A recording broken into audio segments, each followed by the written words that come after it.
Hello students. तो आज हम लोग टाइप्स ऑफ हाइपोथेसिस का थर्ड पार्ट देखते हैं और लास्ट क्लास पर हम लोगों ने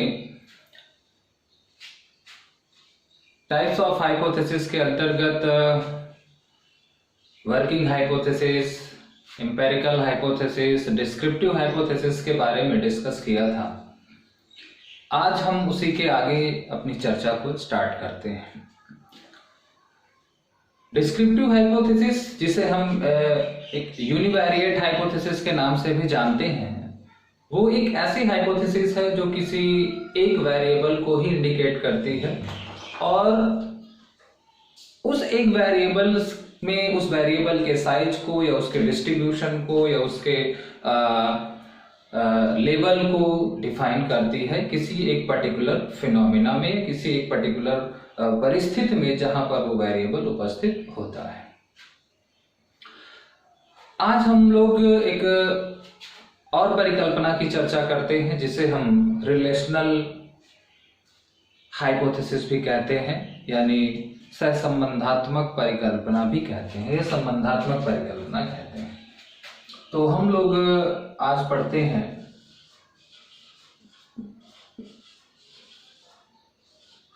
relational hypothesis.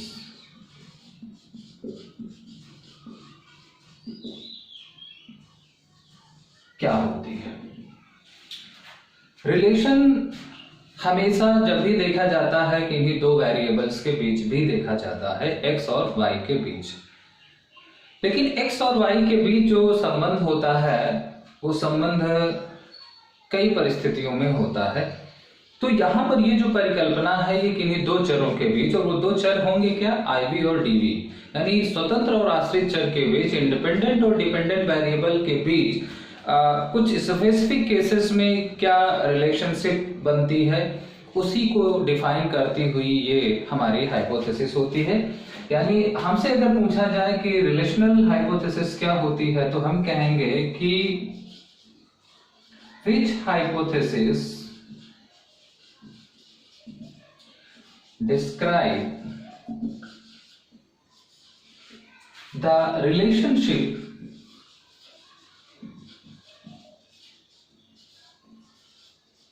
between two variables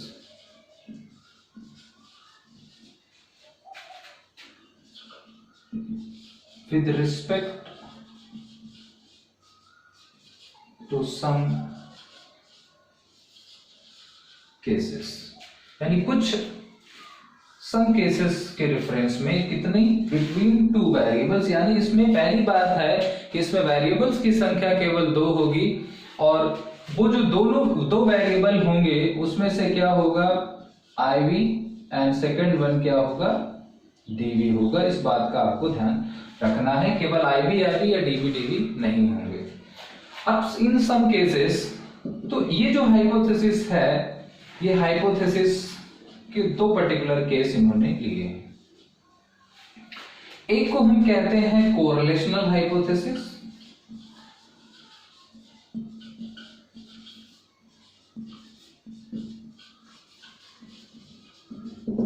और हम दूसरे को कहते हैं कैजुअल हाइपोथेसिस या एक्सप्लेनेटरी हाइपोथेसिस। यानी कारणत्व परिकल्पना या व्याख्यात्मक या विवरणात्मक जो है हम वर्णनात्मक परिकल्पना कह सकते हैं। एक डिस्क्रिप्टिव हाइपोथेसिस जो विवरणात्मक थी वो अलग है। तो डिस्क्रिप्टिव और एक्सप्लेनेटरी में फर्क होता है, अभी हम इसको भी चर्चा करेंगे कि एक्सप्लेनेटरी और डिस्क्रिप्टिव हाइपोथेसिस के बीच क्या रिलेशनशिप होती है और ये हम हाइपोथेसिस का इस्तेमाल कहां पर करते हैं। खैर, अभी हम समझते हैं कि कोरिलेशनल हाइपोथेसिस क्या होती है। Correlational hypothesis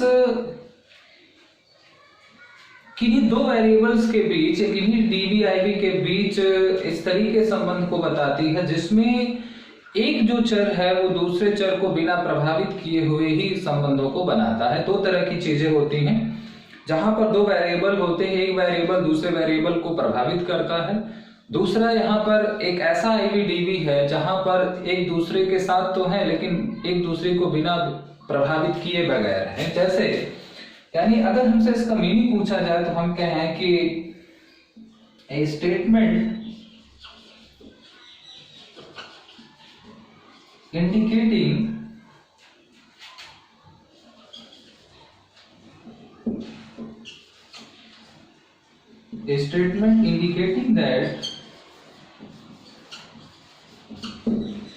indicating that variables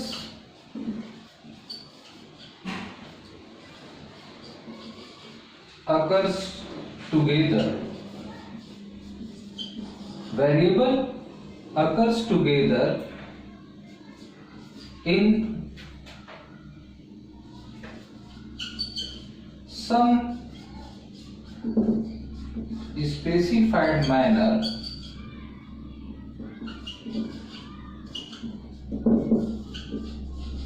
without employing one causes the others। मतलब अगर हमसे पूछा जाए without employing one causes to other, मतलब दूसरे को प्रभावित किए बगैर, जहां पर दो ऐसे चर हैं जो एक ऐसे संबंध को इंडिकेट करते हैं जहां पर दोनों वेरिएबल्स एक साथ आए हैं एक विशिष्ट तरीके से लेकिन एक दूसरे को प्रभावित किए बगैर। अब उदाहरण के लिए अगर हम इसका एग्जांपल ले लें, मान लीजिए एक एग्जांपल ले लें कि officers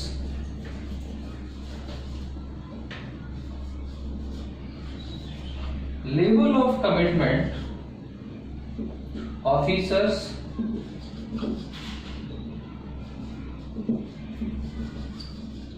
level of commitment is positively associated with their level of efficiency।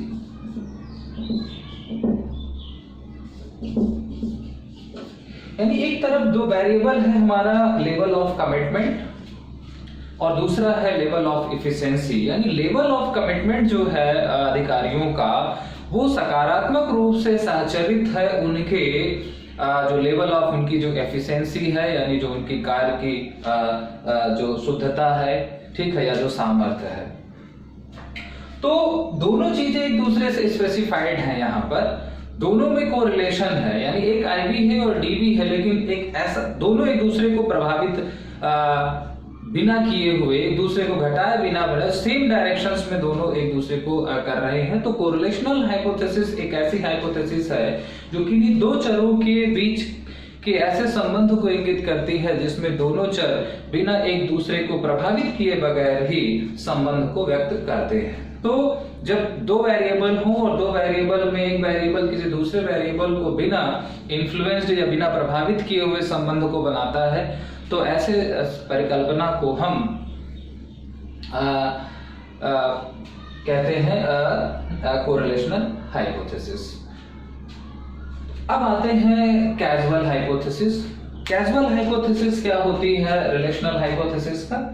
इसका दूसरा एग्जांपल अगर हम कह दें कि जैसे the level of motivation positively associated with the enthusiasm of learner. तो बच्चों की जो अभिप्रेरणा की का जो स्तर होता है या विद्यार्थियों की अभिप्रेरणा का जो स्तर होता है वो उनके सीखने या उनके जो उत्साह है जो उनका एंथुसिज्म लेवल है उसके साथ वो पॉजिटिवली एसोसिएटेड होता है। तो यहाँ पर दो वेरिएबल होते हैं और दो वेरिएबल्स के बीच की रिलेशनशिप होती है जहाँ पर दोनों वेरिएबल्स एक दूसरे को बिना प्रभावित किए हुए यानी दोनों को एक दूसरे पर बिना प्रभाव डाले हुए संबंधों के आपसी संबंधों को व्यक्त करते हैं। तो पहली चीज तो दो वेरिएबल ही होंगे। अब आते हैं हम एक दूसरी हाइपोथेसिस पर।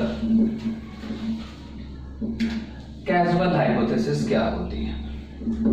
या एक्सप्लेनेटरी हाइपोथेसिस, ये काफी इंपॉर्टेंट है, एग्जाम में पूछा भी जाता है कि कारणत्व परिकल्पना क्या होती है। तो कारणत्व का मतलब है कि about cause of phenomena.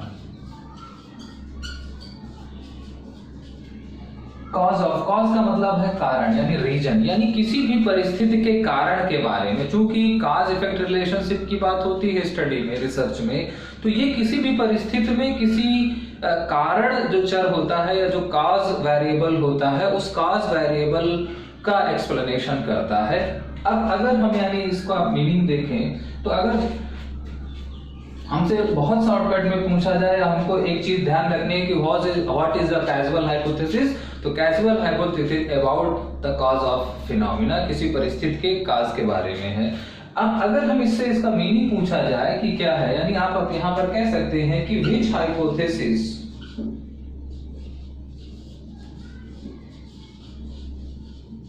Explain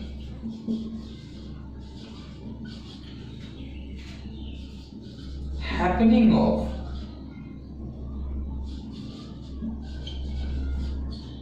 which hypothesis explain happening of phenomena।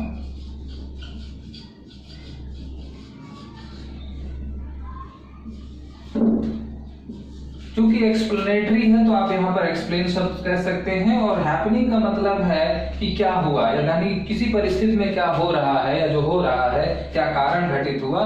तो ये हैपनिंग ऑफ फिनोमिना को, जैसे अभी हमने डिस्क्रिप्टिव हाइपोथेसिस में पढ़ा था कि descriptive hypothesis describe the relationship of a phenomena, यहाँ पर क्या है एक्सप्लेन हैपन, वहां यानी वो फिनोमिना को एक्सप्लेन करती है, जबकि casual hypothesis happening of phenomena को एक्सप्लेन करती है।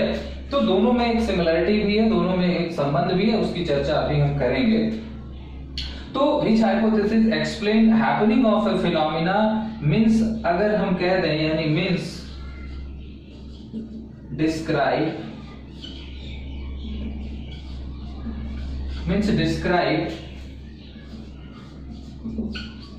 effect of IV on DV। Simply इसको समझ लें, यानी स्वतंत्र चर का प्रभाव, दो ही चर हैं, स्वतंत्र चर का प्रभाव आश्रित चर पर क्या पड़ा। तो अब अगर हम इसको एग्जांपल के तौर पर देखें तो हम कह सकते हैं यहाँ पर कि मान लीजिए इसका एग्जांपल देख लें, तो अगर हम यहाँ लिख दें कि मान लीजिए high income family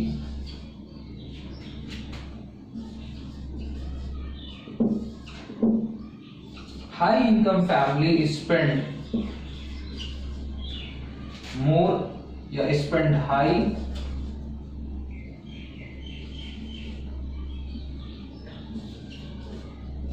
for recreation, यानी मनोरंजन के लिए जो अधिक आय वाली परिवार होते हैं या जिनकी इनकम अधिक होती है, वो परिवार अपने मनोरंजन पर अधिक खर्च करते हैं। तो ये क्या है, cause about cause of phenomena, यानी कौन से लोग खर्च करते हैं, कारण क्या है, यानी जो वो लोग अधिक खर्च करते हैं मनोरंजन पर जिनकी इनकम ज्यादा होती है। इसी तरीके से अगर हम विद्यार्थी व्यवहार के बारे में बात करें तो कौन से विद्यार्थी ज्यादा डिलिक्वेंसी रिप्रेजेंट करते हैं, यानी जो पुअर इन्वायरमेंट से रिलेटेड होते हैं या जिनके परिवार में ज्यादा झगड़ालू वातावरण होता है। तो हम ये कह सकते हैं कि झगड़ालू वातावरण के विद्यार्थियों में अराजकता या अपराध प्रवृत्ति ज्यादा होती है। तो इस तरीके से ये एक कॉज के बारे में डिफाइन करती है, about the cause of phenomena, किसी परिस्थिति में जो घटना घट रही होती है उस घटना के कारण को एक्सप्लेन करती है। तो ये एक तरीके का एक्सप्लेनेशन है, एक्सप्लेनेशन ऑफ रीजन का किसी भी सिचुएशन में। तो किसी भी परिस्थिति में दो चरों के बीच जो प्रभाव दिख रहा है उस प्रभाव में कारण को लेकर के ये बात जो है वो स्पष्ट की जाती है। और इस परिकल्पना का हम इस्तेमाल क्यों करते हैं, इस परिकल्पना का निर्माण हम इसलिए करते हैं ताकि हम अपनी रिसर्च के दौरान जो एक्सट्रेनियस वेरिएबल्स हैं, जब हम कैजुअल हाइपोथेसिस के बारे में बात कर लेते हैं तो हमें अपने एक्सट्रेनियस वेरिएबल्स काफी हद तक दिखलाई पड़ने लगते हैं, और जब हम अपने रिसर्च में कैजुअल हाइपोथेसिस के थ्रू एक्सट्रेनियस वेरिएबल्स को, और बेसिकली ये चीज क्वालिटेटिव रिसर्च में आती है, क्वांटिटेटिव रिसर्च में हम इस तरह की बातें नहीं करते, लेकिन क्वालिटेटिव रिसर्च में एक्सट्रेनियस वेरिएबल्स को कंट्रोल करने के लिए हमें कॉज हाइपोथेसिस का निर्माण करना पड़ता है, हमें डिस्क्रिप्टिव हाइपोथेसिस का निर्माण करना पड़ता है। तो एक्सप्लेनेटरी कॉज हाइपोथेसिस क्या है या कैजुअल हाइपोथेसिस क्या है? कॉज अबाउट अ फिनोमिना है, और यह हाइपोथेसिस क्या करती है? Explain happening of a phenomena, यानी किसी परिस्थिति में जो कुछ घटित हो रहा है उस घटना के कारण को उल्लेखित करती है। जैसे हमारा एग्जाम्पल है कि भाई अधिक आय के परिवार मनोरंजन पर अधिक खर्च करते हैं, यानी मनोरंजन पर कौन से लोग अधिक करते हैं, कारण क्या है? जिनकी आय अधिक होती है। या जो आपराधिक या जो अशांत पारिवारिक वातावरण के बच्चे होते हैं उनमें अपराध प्रवृत्ति ज्यादा होती है। तो अपराध प्रवृत्ति किन में ज्यादा होती है? जिनके परिवारों का जो वातावरण है वो थोड़ा सा असंतुलित, असामाजिक या अशांत रहता है। तो आई होप स्टूडेंट्स आपको ये चीजें समझ में आ रही होंगी। थोड़ा सा इनको नोट डाउन करके समझने की कोशिश करिएगा। टू द पॉइंट चीजें हैं। अगर हम एग्जाम्पल ज्यादा डिस्कस करते हैं तो लेंथ ऑफ वीडियो बहुत हो जाती है, इसलिए हम जो है एग्जाम्पल्स एक एग्जाम्पल ही डिस्कस करेंगे। लेकिन यदि आपको अधिक एग्जाम्पल्स की चर्चा चाहिए तो आप बिल्कुल अपने सजेशंस दें। बिल्कुल हम नेक्स्ट टॉपिक्स जब पढ़ाएंगे तो उनमें एक से अधिक एग्जाम्पल्स का भी हम कंसिडरेशन करेंगे। अब एक हाइपोथेसिस यहाँ के बाद हमें और समझनी है रिलेशनल हाइपोथेसिस के बाद, वो है एसोसिएटिव हाइपोथेसिस।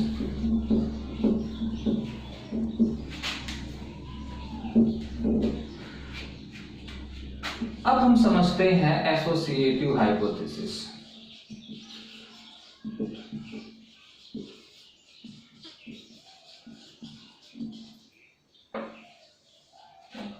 एसोसिएटिव यानी साचारात्मक परिकल्पना। देखिए इन टॉपिक्स पर हम तमाम हाइपोथेसिस की चर्चा इसलिए कर रहे हैं क्योंकि इस पर एग्जाम में जो क्वेश्चंस पूछा जाता है वो सीधे सीधे पूछ लिया जाता है कि ये हाइपोथेसिस क्या होती है। जैसे वर्किंग हाइपोथेसिस क्या है, तो हम कहते हैं कि provisionally accepted as the basis for further study. हमसे पूछा जाए कि भाई एम्पिरिकल हाइपोथेसिस क्या है, तो हम कहते हैं which hypothesis developed by observation and experiment, या which hypothesis provide the conceptual framework for the study is called empirical hypothesis। तो descriptive hypothesis क्या है? which describe a phenomena, describe a relationship between variables in a phenomena।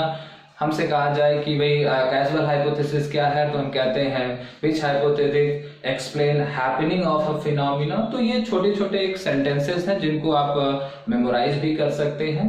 अपने note down में एक एक sentence में इनको लिख लीजिए और उस सेंटेंस को मेमोराइज कर लीजिए ताकि एग्जाम में आपको बहुत हेल्प करेंगे अगर सीधे सीधे इनसे कोई क्वेश्चंस पुट अप किया जाता है। तो ठीक इसी तरीके से हम आते हैं एसोसिएटिव हाइपोथेसिस को समझने। एसोसिएटिव हाइपोथेसिस यानी विच hypothesis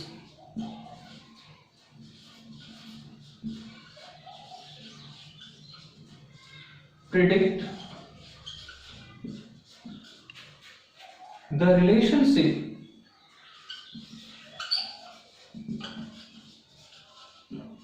which hypothesis predict the relationship between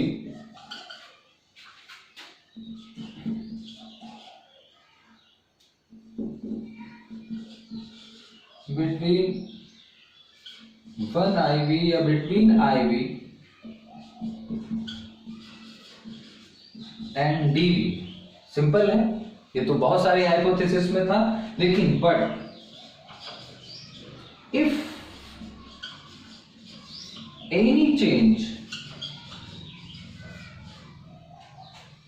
occur in one variable, सबसे महत्वपूर्ण, if any change occur in one variable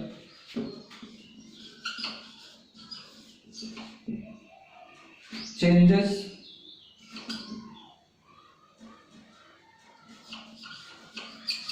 also occurs in other variable.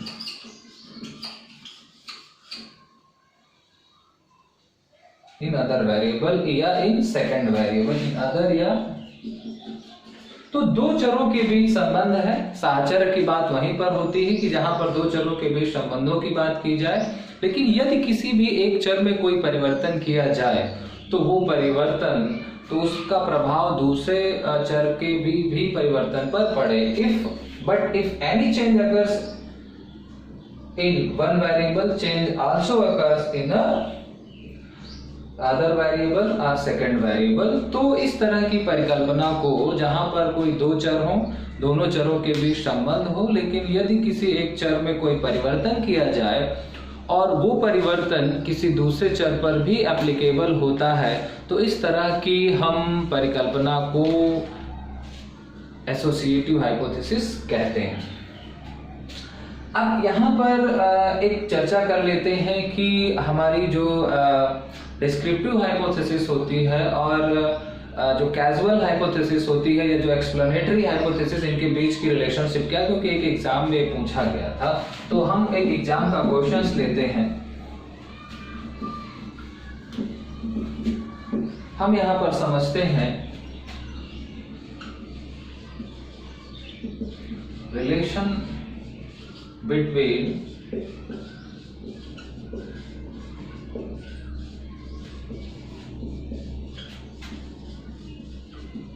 descriptive hypothesis and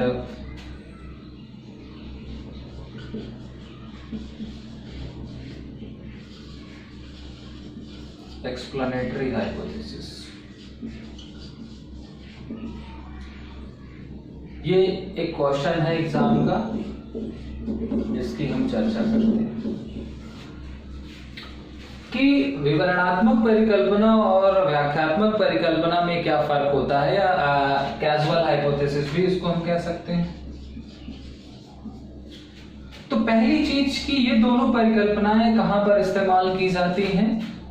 ये दोनों परिकल्पनाएं इस्तेमाल होती हैं क्वालिटेटिव रिसर्च में। पहली चीज आपको ध्यान में रखना है, कभी भी ये हाइपोथेसिस क्वांटिटेटिव रिसर्च में फॉर्मुलेट नहीं की जाती है। क्लियर? अब क्वालिटेटिव रिसर्च में भी पर्टिकुलर किस रिसर्च में ये इस्तेमाल होती हैं, तो क्वालिटेटिव रिसर्च में ये जो इस्तेमाल होती हैं, इनका जो पर्टिकुलर इस्तेमाल है वो है इवोल्यूशनरी रिसर्च में। ध्यान रखें,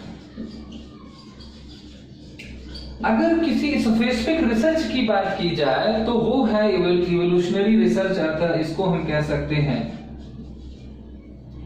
विकासवादी अनुसंधान।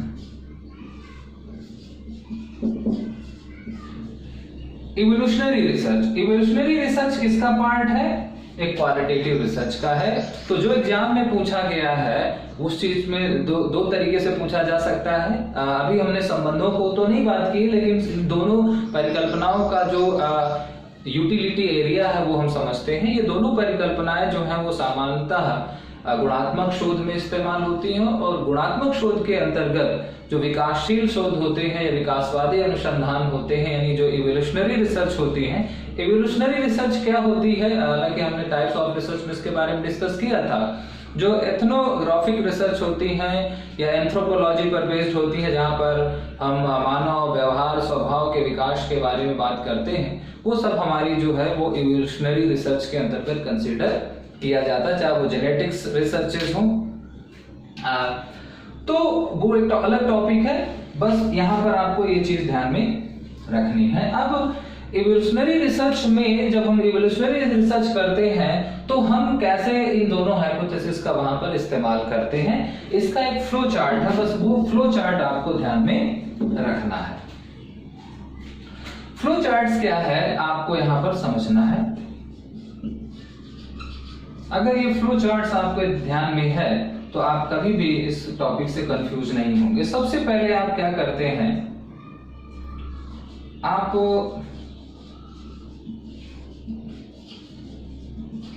आइडेंटिफिकेशन ऑफ डिस्क्रिप्टिव हाइपोथेसिस करते हैं।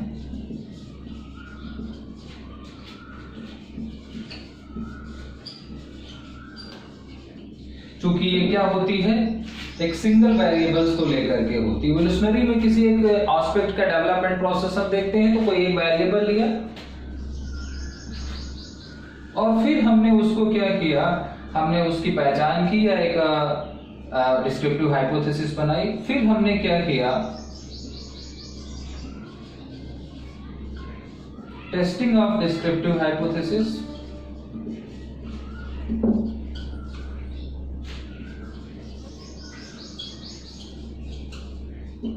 फिर हमने उसको टेस्ट किया। अब टेस्ट करने के बाद ही फिर हमने यहां पर क्या किया, हमने यहां पर फिनोमिना देखा। यहां पर हमने क्या किया, चूंकि डिस्क्रिप्टिव हाइपोथेसिस क्या करती है, डिस्क्राइब ए फिनोमिना, यही तो करती है, यही करती है। फिर इसके बाद हम लोगों ने क्या किया, अब हम करते हैं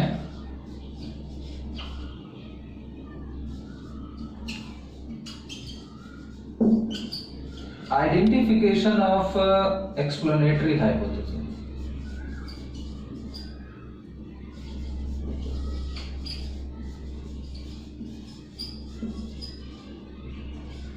अब वहां पर जब बहुत सारी चीजें देखी होंगी तो फिर एक किसी कारण को लेंगे, यानी हम यहां पर क्या करेंगे, एक्सप्लेनेटरी हाइपोथेसिस बनाएंगे और फिर हम क्या करेंगे, टेस्टिंग ऑफ कैजुअल हाइपोथेसिस।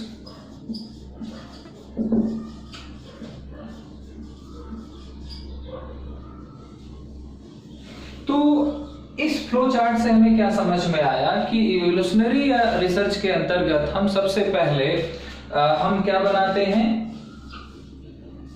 हम डिस्क्रिप्टिव हाइपोथेसिस बनाते हैं। डिस्क्रिप्टिव हाइपोथेसिस को हम क्या कहते हैं, यूनिवेरिएट हाइपोथेसिस, क्योंकि ये किसी एक चर के बारे में होती है। फिर उस चर की वो इस परिस्थिति में फिनोमेना में व्याख्या करती, और यहां पर हम क्या करते हैं, डिस्क्राइब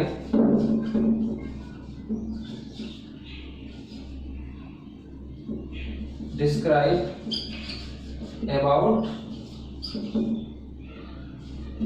cause of phenomena।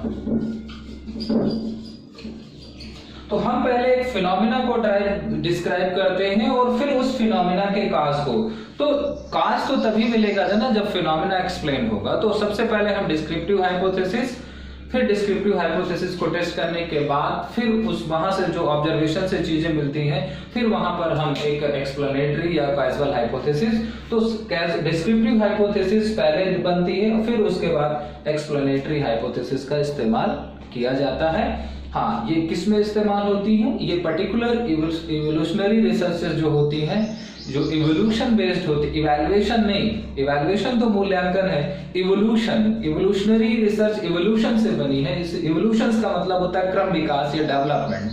तो ये तो एग्जाम में क्वेश्चंस पूछे गए थे जिसकी चर्चा हम लोगों ने यहाँ पर की।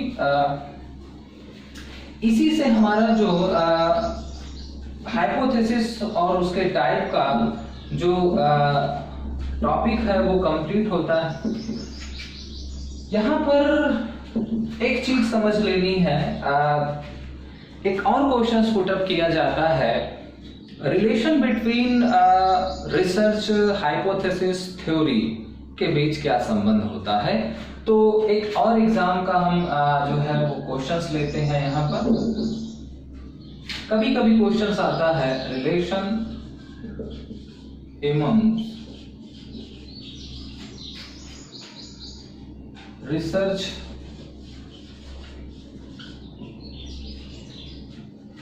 hypothesis and theory, यानी शोध, परिकल्पना और सिद्धांत के बीच का क्या संबंध होता है।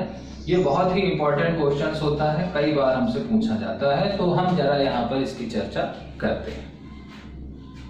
इसको भी हम एक फ्लो चार्ट से या एक डायग्राम से ही समझते हैं। सबसे पहले देखिए स्टूडेंट्स, क्या होती है, एक थ्योरी होती है। जब हमने इंडक्शन डिडक्शन बताया था तो हमें एक थ्योरी मिलती है। थ्योरी से हम क्या करते हैं,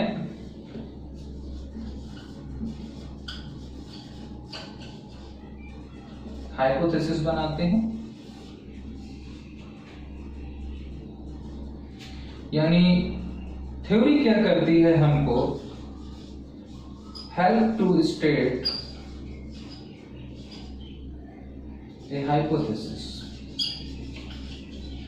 क्योंकि वो एक तरीके का क्या होता है, एक ये थ्योरी क्या होती है, हमारी एस्टैब्लिश नॉलेज होता है, ये टेस्टेड नॉलेज होता है, वेरीफाइड होता है, तो हमने उससे डिडक्शन पर एक क्या की, हाइपोथेसिस बनाई।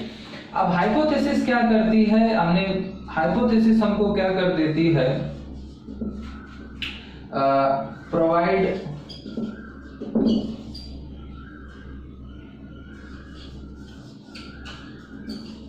स्पेसिफिक स्टडी डिजाइन या रिसर्च डिजाइन।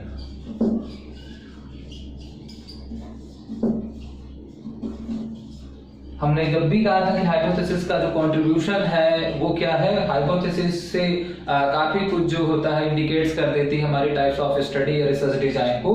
तो हाइपोथेसिस हमको क्या करती है, प्रोवाइड स्पेसिफिक रिसर्च डिजाइन, और उस रिसर्च डिजाइन के बिहाफ पर हम क्या करते हैं, रिसर्च करते हैं। अब रिसर्च जब होती है तो रिसर्च के लिए हम क्या करते हैं, ऑब्जर्वेशंस करते हैं, एक्सपेरिमेंट करते हैं, या इसी को हम एक्सपेरिमेंट कह सकते हैं। यानी हमने क्या किया, परफॉर्म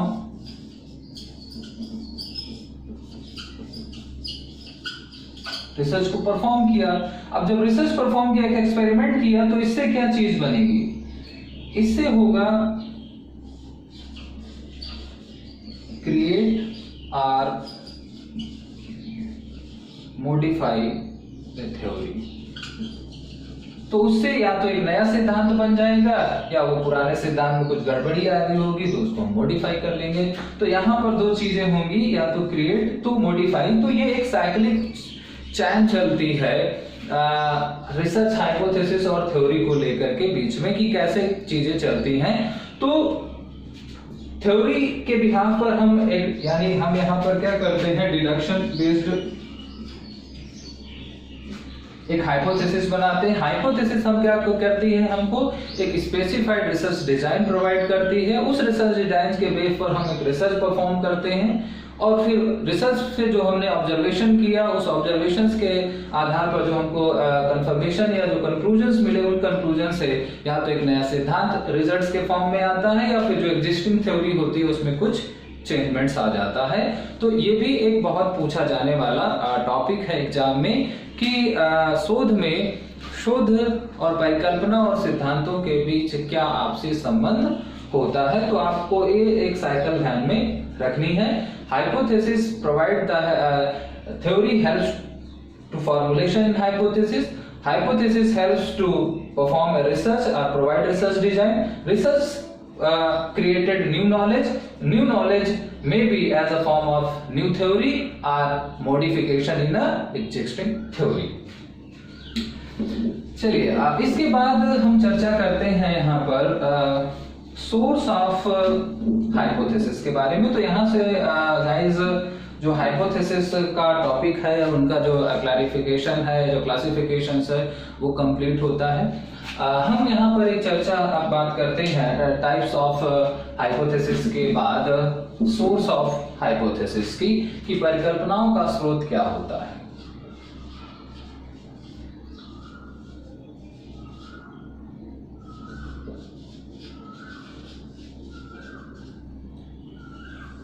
तो जिस तरह से हमने सोर्स ऑफ रिसर्च प्रॉब्लम के बारे में बात की है, उसी तरह लगभग वही सारे बिंदु जो हैं वो हमारे परिकल्पनाओं के स्रोत के रूप में भी कंसीडर किए जाते हैं। जैसे हमने परिकल्पनाओं के जो हमने समस्या के स्रोत के रूप में बात की थी, वो हमने बात की थी प्रीवियस स्टडीज की,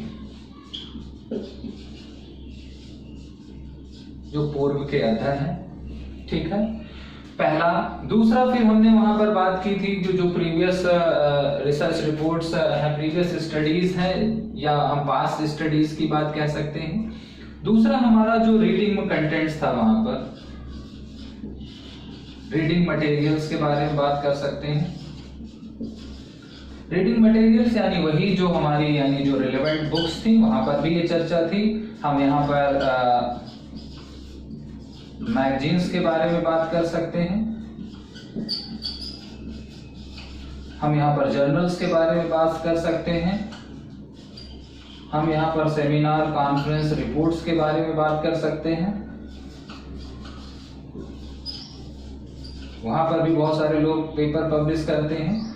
तो ये हमारा जो रीडिंग कंटेंट है उससे या रीडिंग मटेरियल है, यहाँ से भी हमको परिकल्पना मिल सकती है। दूसरा हमें यहाँ पर पर्सनल एक्सपीरियंस भी हो सकता है। फिर चौथा एनालॉजी, समरूपता यानी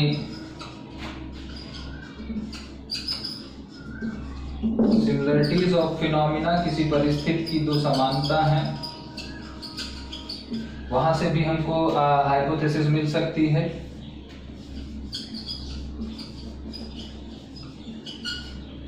सजेशंस फ्रॉम फंक्शनल एग्जीक्यूटिव, काम करने वाले जो व्यक्ति हैं,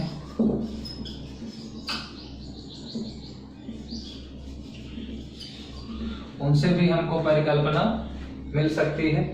तो ये कुछ महत्वपूर्ण चीजें हैं जहां से हमको परिकल्पनाएं मिल सकती हैं, और ये लगभग वही सारे स्रोतों की चर्चा है जो हमने समस्या के स्रोत के रूप में बात की थी। लेकिन उसमें भी ये जो हमारे दो हैं, ये हमारे मेन है। जैसा यानी जो प्रीवियस स्टडी है, जब भी कोई ध्यान में आए तो प्रीवियस स्टडी का मतलब है जो हमारी जो थेसिस होती हैं या जो हमारे डिसर्टेशन होते हैं,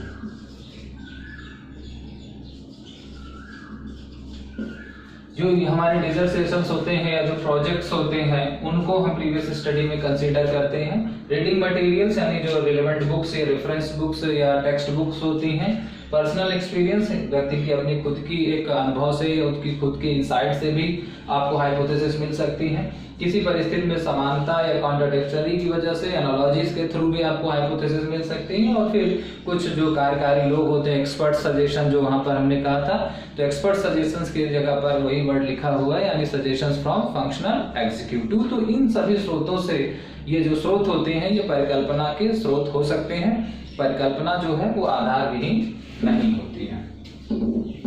तो गाइस, यहाँ से हमारा जो हाइपोथेसिस का टॉपिक था वो व्हाट के रेफरेंस में कंक्लूड होता है या कंप्लीट होता है।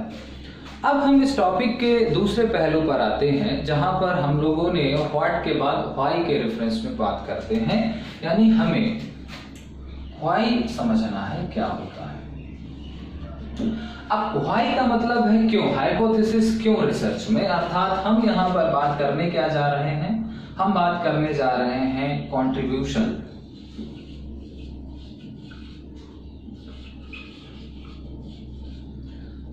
कंट्रीब्यूशन क्या है, या हम उसका कह सकते हैं कि पर्पस क्या है, या हम कह दें उनका फंक्शन क्या है, या उनकी इंपॉर्टेंस क्या है। तमाम और भी शब्द हम जोड़ सकते हैं ऑफ हाइपोथेसिस। कई तरीके से क्वेश्चंस पूछा जा सकता है। ये बहुत महत्वपूर्ण चीज है, आपको पता होनी चाहिए कि किसी भी शोध में परिकल्पनाओं का क्या योगदान होता है, या उनका उद्देश्य क्या होता है, उनकी नीड क्या होती है, नीड शब्द भी यहाँ जोड़ सकते हैं, उनकी सार्थकता क्या होती है, या उनका इंपॉर्टेंस क्या होता है। बहुत सारे वर्ड्स इसके रेफरेंस में हम कंसीडर कर सकते हैं। तो हम यहाँ पर पॉइंट वाइज चर्चा करते हैं। पहली चीज कि परिकल्पना ही, पहले भी हम लोगों ने जब इस टॉपिक को स्टार्ट किया था वहां पर भी हमने डिस्कस किया था कि परिकल्पना ही रिसर्चर को एक्चुअल में ग्राउंड लेवल पर रिसर्च स्टार्ट करने के लिए डायरेक्ट करता है, अर्थात it directs the researcher to start his research work, यानी direct to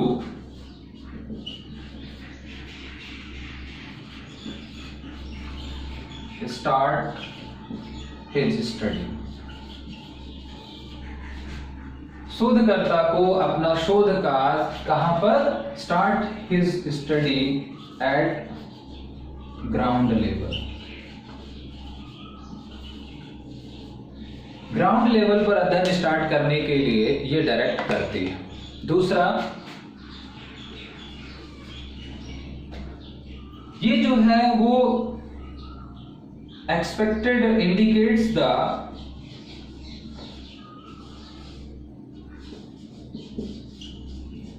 expected results of study. क्योंकि टेंटेटिव होता है तो हमारा ये एक्सपेक्टेड रिजल्ट्स को क्या करती है, इंडिकेट करती है. तीसरा, आइडेंटिफाई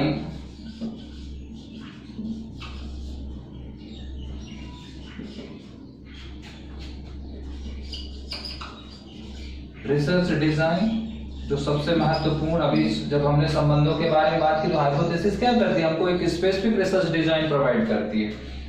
तो आइडेंटिफाई रिसर्च डिजाइन. अब जब रिसर्च डिजाइन आइडेंटिफाई हो सकती है तो हम यहां पर यह भी कह सकते हैं कि आइडेंटिफाई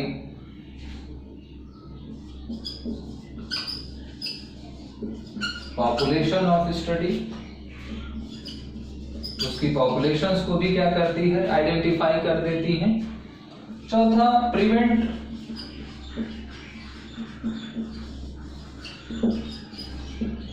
ब्लाइंड स्टडी, एक अंधा या गलत कार्य करने से बता देती है. Develop objectivity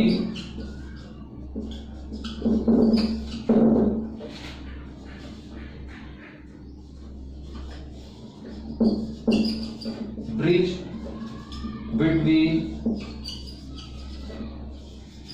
theory and reality. Observative यानी इन्वेस्टिगेशन जो हम करते हैं.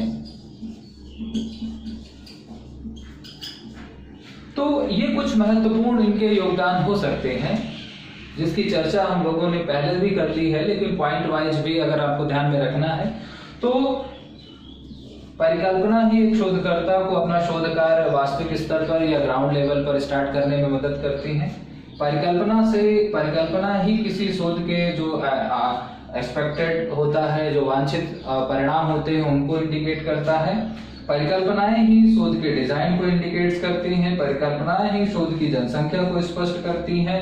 परिकल्पनाएं एक अंधे अध्ययन से शोधकर्ता को बचाती हैं. परिकल्पनाएं वस्तुनिष्ठता को बढ़ाती हैं. परिकल्पनाएं जो है वो थ्योरी और रिसर्च के बीच या रियलिटी के बीच एक ब्रिज या सेतु का कार्य करती हैं. तो ऐसे बहुत सारे और भी बहुत सारी चीजें हो सकती हैं जिन्हें हम as a contribution of hypothesis के रूप में कंसीडर कर सकते हैं. लेकिन ये मेजर चीजें हैं जिन्हें आपको दिमाग में रखना है. अब वाई में इतनी ही चीजें हैं. अब एक तीसरे पहलू पर आते हैं, हाउ,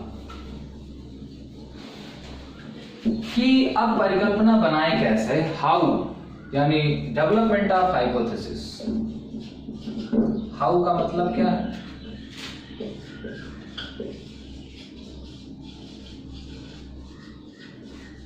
डेवलपमेंट ऑफ हाइपोथेसिस. तो आपको सबसे पहला क्या करना है, स्टेप 1, आस्क ए क्वेश्चंस.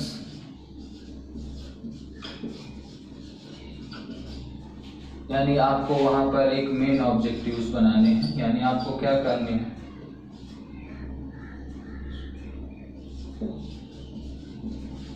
Ask main objectives. फिर step number 2,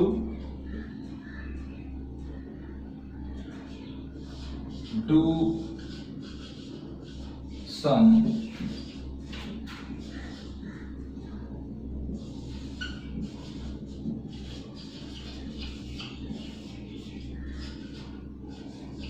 preliminary study to know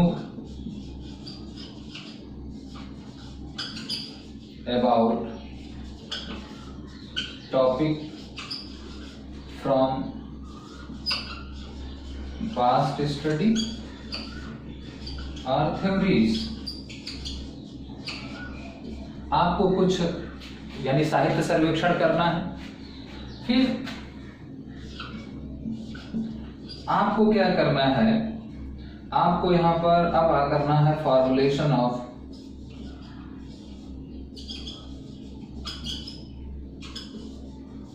hypothesis. अब फॉर्मुलेशन ऑफ हाइपोथेसिस में जो पहली चीज आपको करनी है वो करना है, यानी पहला आपका जो स्टेप है वो है आज का क्वेश्चंस। इसके बाद हम कुछ अध्ययन करेंगे। इसके बाद क्या करना है, हमें फॉर्मुलेशन ऑफ यानी एक प्रिलिमिनरी स्टडी करनी है। पहले आज का क्वेश्चंस करना है, फिर हमें फॉर्मुलेशन ऑफ हाइपोथेसिस करना है तीसरे स्टेप पर। अब इसके बाद इसमें पहला जो स्टेप है वो आपको क्या करना है, आइडेंटिफिकेशन ऑफ वेरिएबल।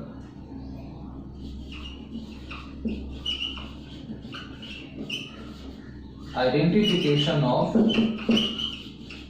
वेरिएबल्स की आपका identification of variable means IVs क्या है और आपकी डीवीज क्या है, क्योंकि उसी के आधार पर ही आप अपनी परिकल्पना को बनाएंगे। तो परिकल्पना जो बनाने की प्रक्रिया है तो उसका पहला चरण क्या है, पहला चरण है कि आप अपनी रिसर्च प्रॉब्लम से किस रिसर्च क्वेश्चंस को फ्रेम करेंगे।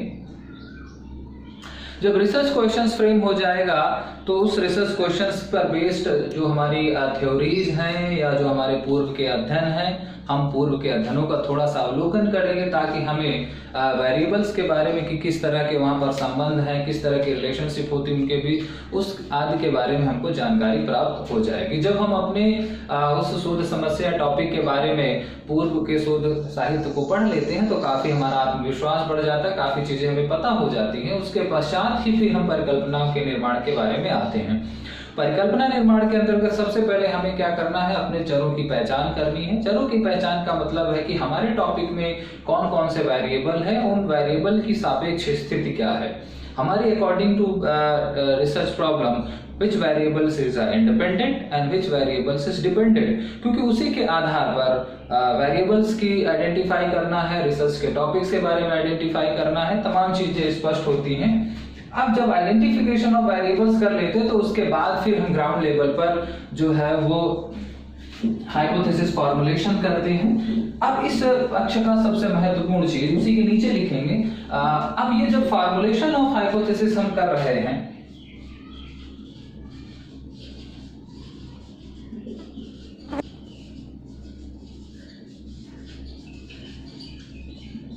जब फॉर्मुलेशन ऑफ हाइपोथेसिस हम कर रहे हैं तो ध्यान रखें कि सोशल साइंस रिसर्च में जो हाइपोथेसिस फॉर्मुलेशन होता है वो 3 बेसिस पर होता है। ये बहुत महत्वपूर्ण चीज हम आपको बता रहे हैं।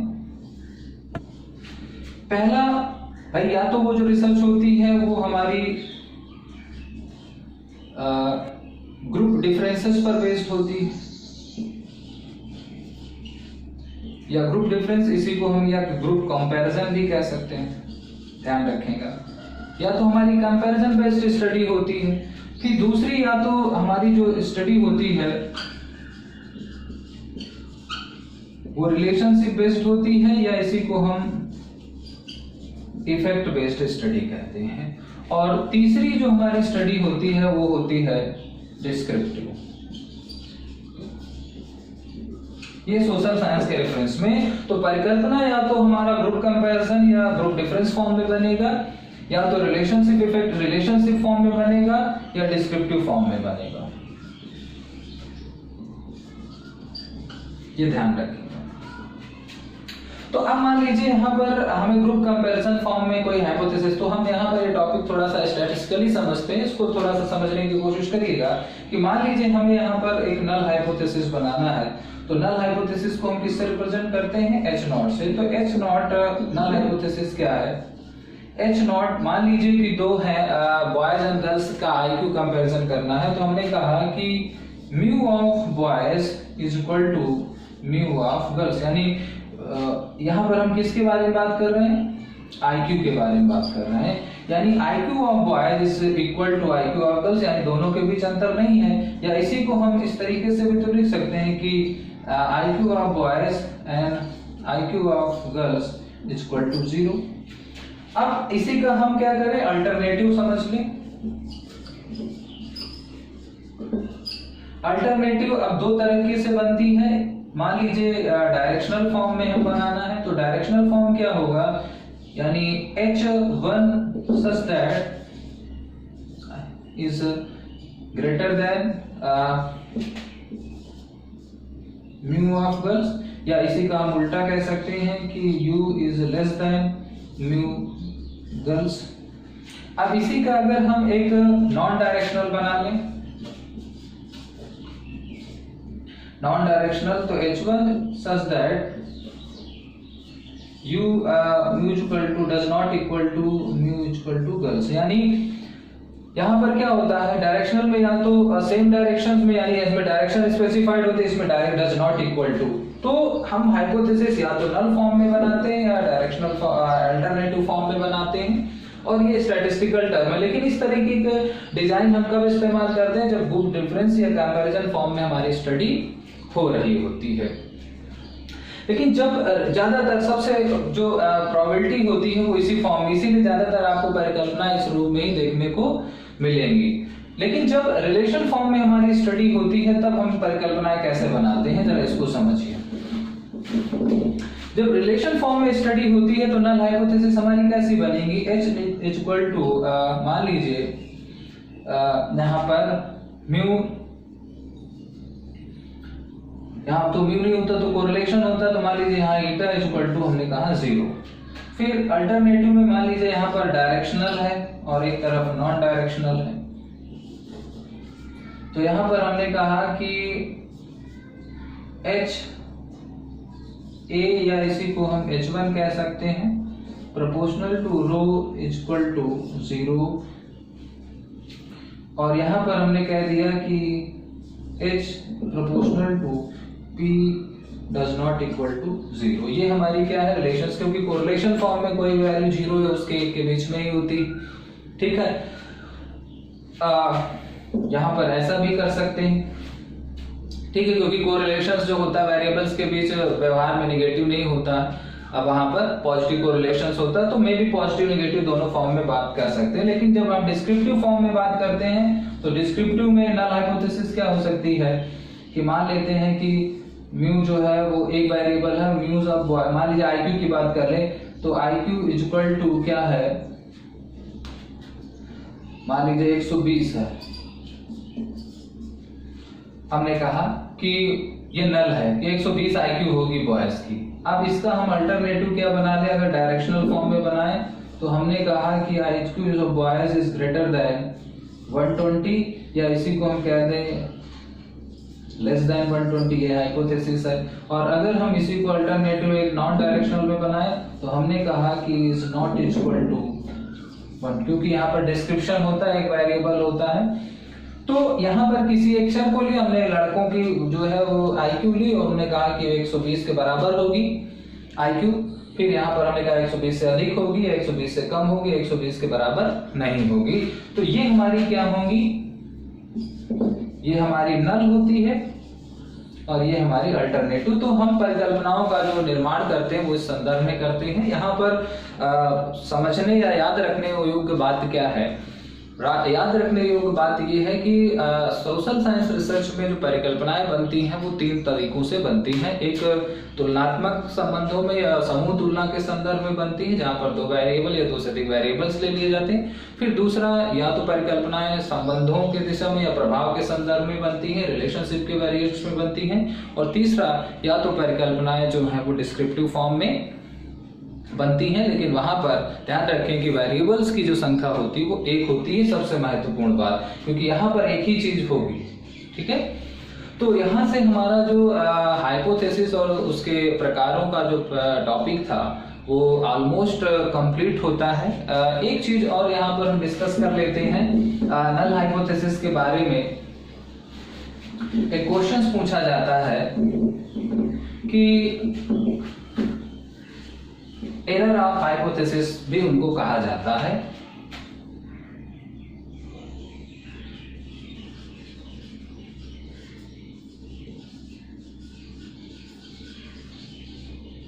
एरर और हाइपोथेसिस। एरर ऑफ हाइपोथेसिस दो तरीके की होती हैं।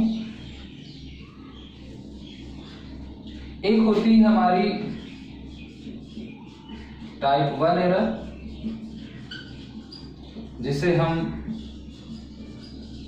अल्फा एरर भी कहते हैं, और एक होती है हमारी टाइप 2 एरर, जिसे हम बीटा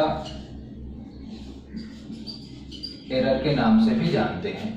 और ये दोनों जो एरर है वो किस के रेफरेंस में है? नल हाइपोथेसिस के रेफरेंस में है। तो टाइप 1 एरर का मतलब क्या है? टाइप 1 एरर का मतलब है rejection of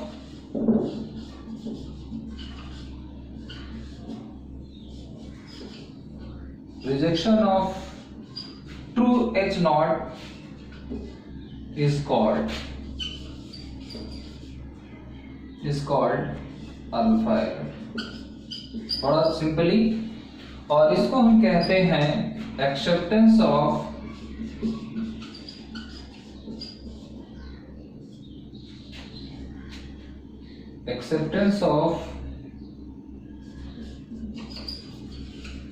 false H naught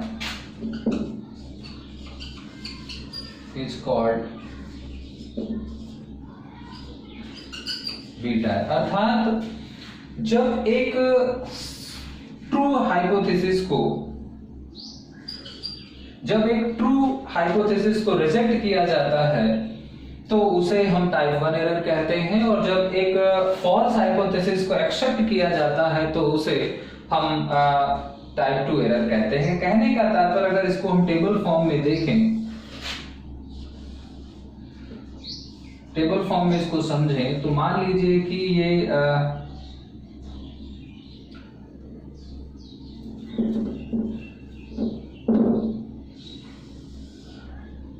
ये मान लीजिए डिसीजन है। तो डिसीजन एक तरफ है एक्सेप्टेंस का और एक रिजेक्शंस का। अब मान लीजिए यहां पर सही है।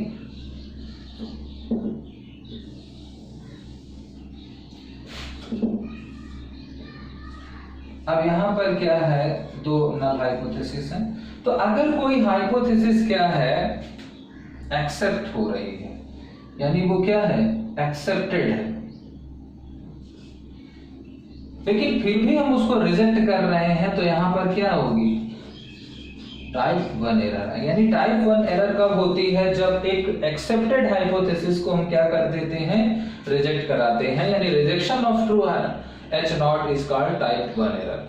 ठीक इसी तरीके से अगर कोई यहां पर क्या है, रिजेक्ट नल हाइपोथेसिस है, यानी फॉल्स है, यानी यहां पर वो क्या है, ट्रू थी, तो ट्रू को जब रिजेक्ट किया गया तो वो टाइप 1 कहलाया, और जब कोई चीज क्या थी, फॉल्स थी, यानी रिजेक्ट थी, और फिर उसको हमने क्या किया, एक्सेप्ट कराया, तो वहां पर क्या होगा, टाइप 2 एरर कहलाएगा। तो इस चीज को ये बहुत एग्जाम में पूछा जाता है कि टाइप 1 एंड टाइप 2 एरर क्या होती है। तो टाइप 1 एरर होती है कि जब हम एक rejection of true null H not करते हैं तो वो टाइप 1 है, और जब rejection of acceptance of false H not करते हैं तो वो टाइप 2 एरर कहलाती है। रिसर्च में टाइप 1 एरर होने की संभावना ज्यादा, अगर एक बार क्वेश्चन पूछा गया कि रिसर्च 1 में टाइप 1 या टाइप 2 होती है, तो टाइप 1 एरर की संभावना कम होती है, टाइप 2 एरर की ज्यादा होती है, यानी type 1 error is greater than type 2 error. Because क्यों? क्योंकि हम नल हाइपोथेसिस को हमेशा रिजेक्ट कराने के पर्पस से ही बनाते हैं, लेकिन जब वो एक्सेप्ट हो जाती है तो रिसर्चर उसे जबरदस्ती रिजेक्ट करने की कोशिश करता है, इसलिए टाइप 1 एरर्स की पॉसिबिलिटी ज्यादा होती है। तो टाइप 1 और टाइप 2 एरर का संबंध नल हाइपोथेसिस से है। टाइप 1 एरर कब होती है, जब नल हाइपोथेसिस को रिजेक्ट कराया जाता है जबरदस्ती रिसर्चर के द्वारा, जबकि वो ट्रू होती है, यानी एक ट्रू हाइपोथेसिस का रिजेक्शन कराना, एक ट्रू नल हाइपोथेसिस का रिजेक्शन टाइप 1 है, और एक फॉल्स नल हाइपोथेसिस का एक्सेप्टेंस टाइप 2 है। लेकिन टाइप 2 की संभावना कम होती है क्योंकि हम इस तरह का काम बहुत कम करते हैं, लेकिन टाइप 1 एरर की संभावना ज्यादा होती है। तो यहां पर से भी questions type 1 greater than type 2, type errors related to null hypothesis और इनका पर्टिकुलर केस क्या होता है, तो इस बात को भी ध्यान में रखेंगे। ये एग्जाम की दृष्टि से बहुत इंपॉर्टेंट चीजें हैं। तो गाइज यहां से हमारा जो हाइपोथेसिस और उससे संबंधित जो तमाम तरह के क्वेश्चंस हैं, तमाम तरह के जो चीजें पूछी जाती हैं एग्जाम में, हम लोगों ने उसको सीक्वेंशियली कवर करने की कोशिश की है। आई होप कि हम लोगों ने सारी चीजें पढ़ ली हैं और अब इस टॉपिक से रिलेटेड एग्जाम में कोई भी क्वेश्चंस पुटअप किया जाएगा तो हमें उस क्वेश्चंस के साथ डीलिंग करने में किसी भी प्रकार की कोई भी प्रॉब्लम नहीं होगी। लेकिन आपका हाइपोथेसिस से संबंधित कोई भी किसी भी तरह का कोई क्वेश्चंस हो तो you may ask without any hesitations.